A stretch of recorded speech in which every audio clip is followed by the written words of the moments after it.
Takže ahojte, čaute, first of all, viem, že tí, ktorí ste už pozerali tie predošlé videá, tak asi nie ste zvyknutí na toto, keďže som má akože dlhé vlasy, ale proste sa to stalo, lebo som si chcela, že podstrihnem končeky, ale vlastne namiesto končekov som si odstrihla 10 cm vlasov, ale nemôžem to na nikoho zhodiť, na žiadnu kadrničku, som si to robila sama.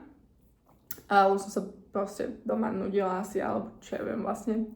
Preto som chcela oživiť vlasy, no tak som ich až moc oživila asi.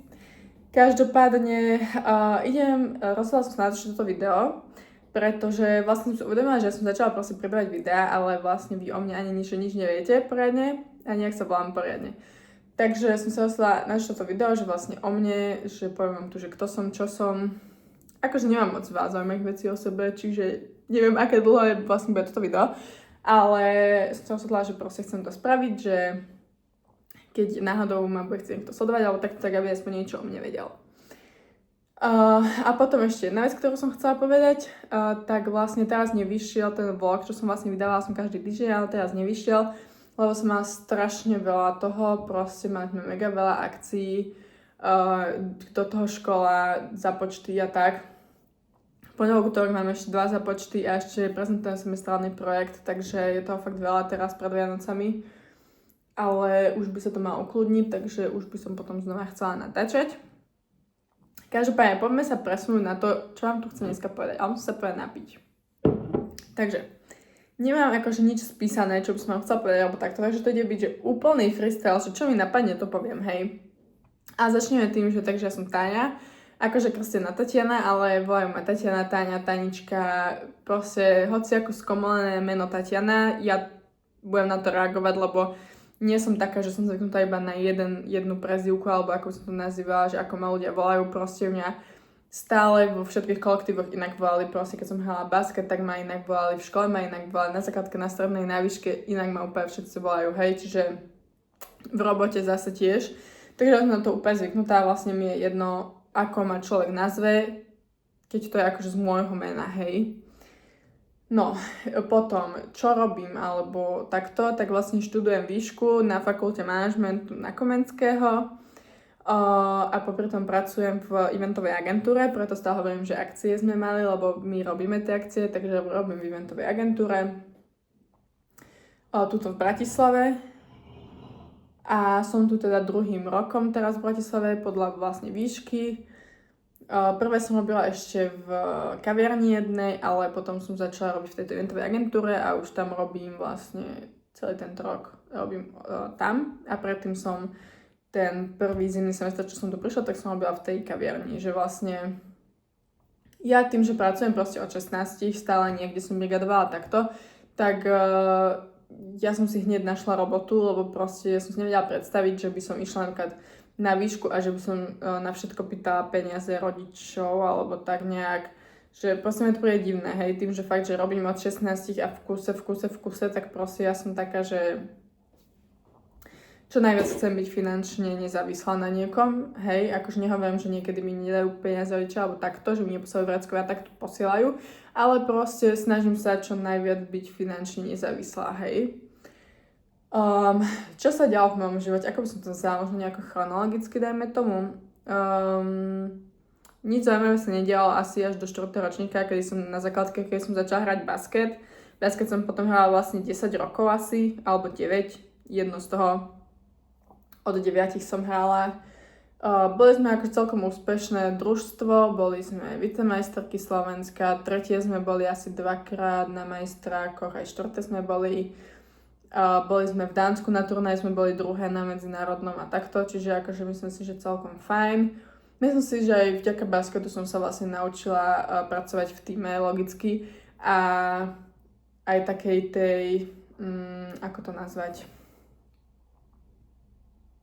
No môžem mať takúto vypnutú hlavu teraz, že ja to mám reálne prázdno, keď sa snažím priznať to slovo. Naučila som sa čomu?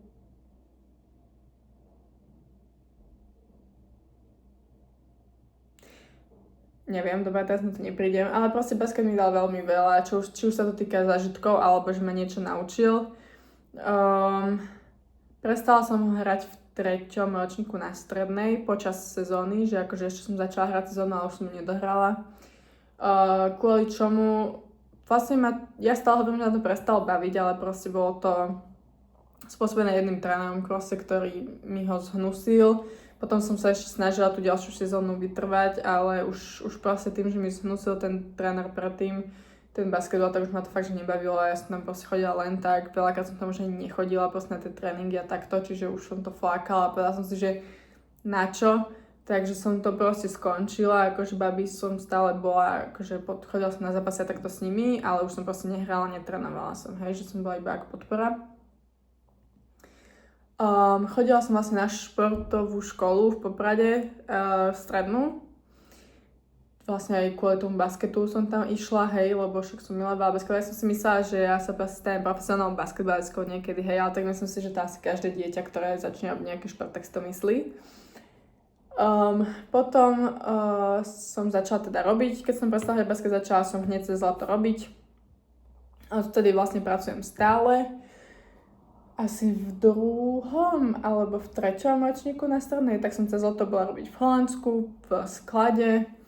Zarobila som si, bolo to tiež akože bola to veľká experience a proste tiež sme sa tam naučili veľa. Bola som teda akože s kamarátkou, s ktorou sme, akože aj ona hrala basket, ale tiež prestala hrať a takto ona prestala hrať ešte skôr ako ja myslím, že kúsok. Boli sme tam spolu, boli sme tam celé 2 mesiace, proste dostali sme auto, všade sme šoferovali, keď sme chceli na výlet, tak celkom sme si akože pobehali Holandsko. Zároveň sme vtedy boli aj v Paríži, čo bolo akože super, že sme išli proste na víkend do Paríža z Holandska iba autobusom, to bolo nejakých pár hodín autobusom, takže to bolo celkom v pohode, že sme Flixbusom.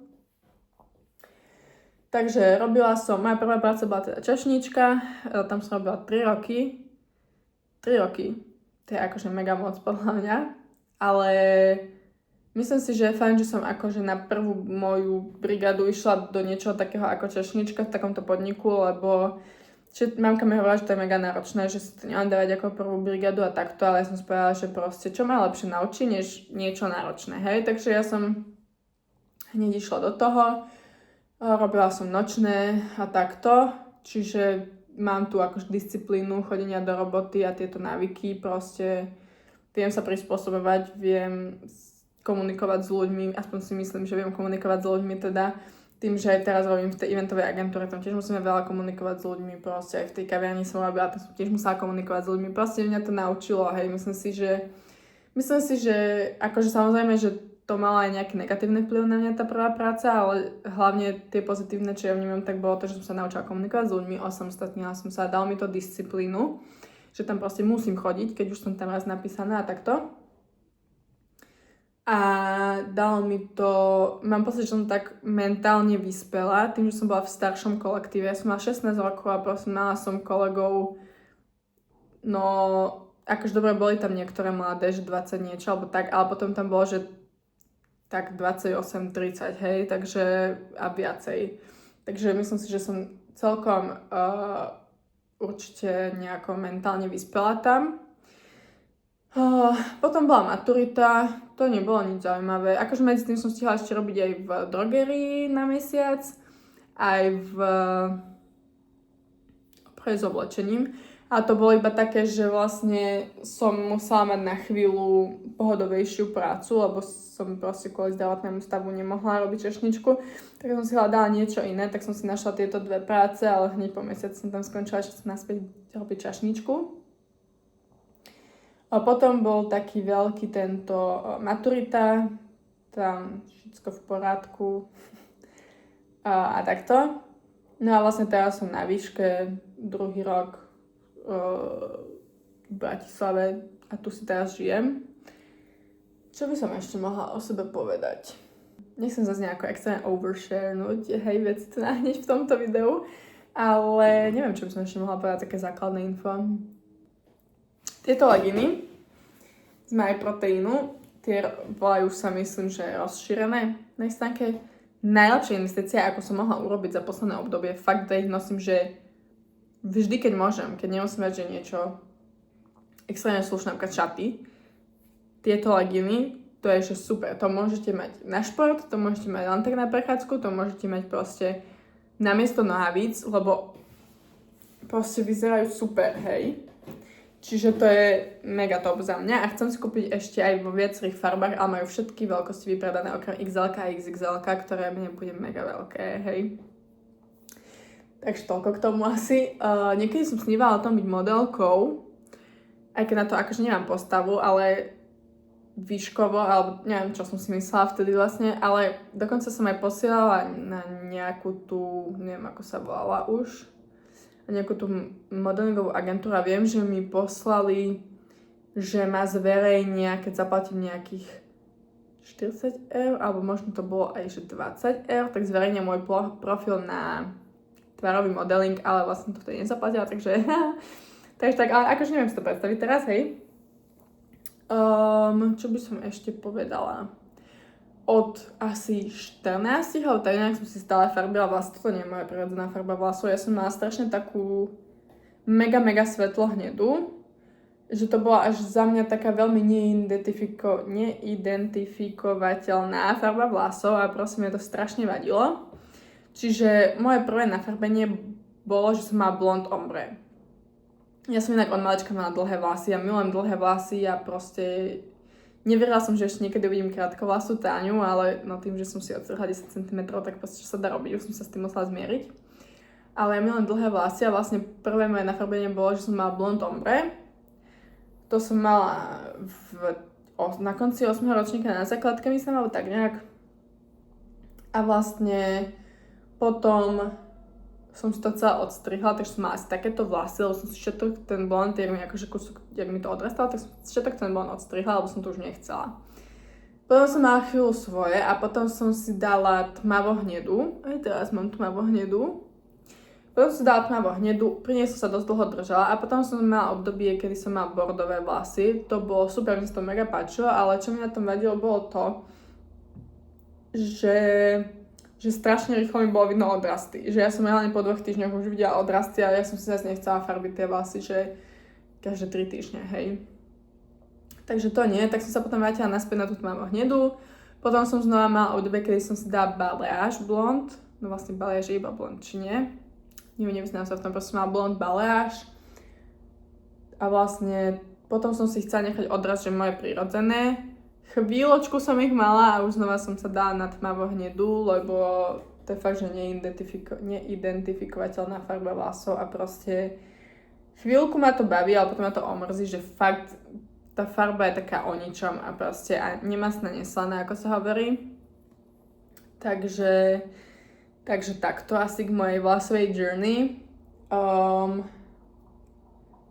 Čo by som vám ešte povedala? Mám jednu sestru, to vám môžem povedať, staršiu odo mňa. Ja vlastne povedala, mám 20, hej. Mám 20 a mám asi že 176 cm, čo je dosť, si myslím, že som veľmi rada mala tak 165 alebo 167, tak nejak proste.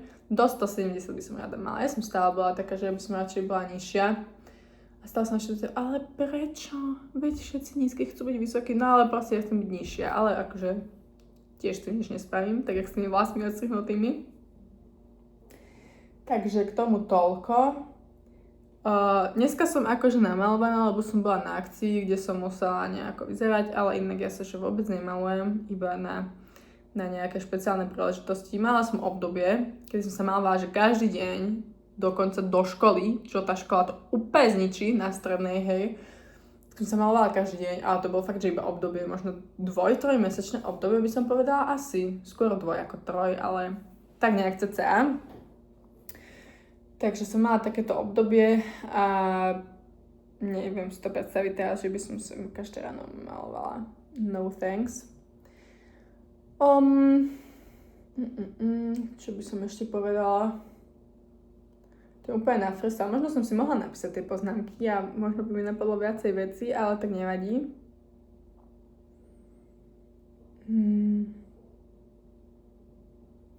Veľmi rada pozerám reality shows. Akože je to moja guilty pleasure, ja si to nemôžem proste, ale nebavia tie drámy tam. Ja som proste ten typ človeka, ktorý to kúka kvôli tým drámam. Hej. Takže asi tak. Hej, mám vodičák, robila som si ho asi pred 2 rokmi, už mám tak 2 roky, asi aj viac ako 2 roky, 2,5 možno, neviem. Veľmi rada šoferujem a je mi to jedno, či je to manuál alebo automat, však odšoferujem hocičom. Mám veľmi rada sneh cez zimu, že proste, že kľudne nech mrzne a je sneh. Ale keď mrzne a nie je sneh, tak to proste nenavidím, lebo ja ho verím za to, že to je neoprávnená zima, lebo že prečo mrzne, keď tu ani sneh nie je. Takže mám veľmi rada sneh a stále sa veľmi teším, akože keď nasneží. A ja viem, že veľa ľudí na to nadáva, ale ja mám veľmi rada sneh proste, hej, ja som z Podstatier, takže ja to mám veľmi rada. Čo by som vám ešte povedala? Nemám veľa kamarátov, ale je to také, že držím si taký ten svoj okruh kamarátov. Ja mám proste 2 kamošky zo škôlky ešte, hej. Jednu kamošku, tá, s ktorou som bola v Holandsku, čo sa bavíme od strednej. Inak fun fact, my sme spolu hrali basket a nebavili sme sa až na strednej. Sme sa začali baviť asi v 3. ročníku, I guess. Hej, v 3. keď sme začali robiť autoškolu spolu. A potom, že teraz z výšky mám jednu kamošku. A mám ešte jednu z roboty, tej úplne prvej. A z roboty tej úplne prvej mám ešte kamoša. A ešte kamoša skadiaľ je on. Z basketu asi by som povedala najviac. Z basketu zo školy. Také voláčo. Takže mám reálne asi, že 7 kamarátov. Dúfam, že som na nikoho nezabudla, lebo keď toto náhodou uvidia a sa budú pýtať, že hej, myslia asi mňa a no. Takže tak. A čo mám rada? Veľmi rada natáčam takto videá. Neviem, mňa to proste baví. Ja to viem kvôli tomu, že ma to baví. Ja viem, že to možno nikto neuvidí, ale proste mňa to baví takto rozprávať sa s kamerou, hej.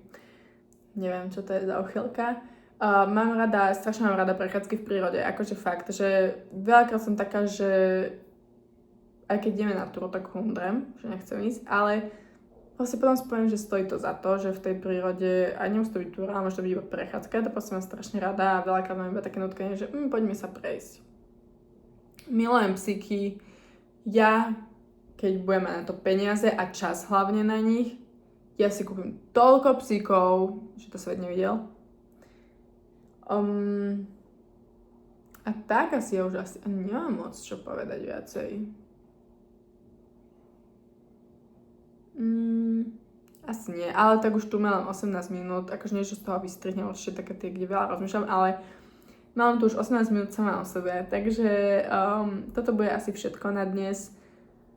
A ak ma chcete sledovať, tak ma sledujte, keď nie, tak nie.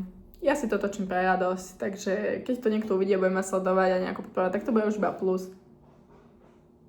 A ďakujem veľmi pekne, čaute.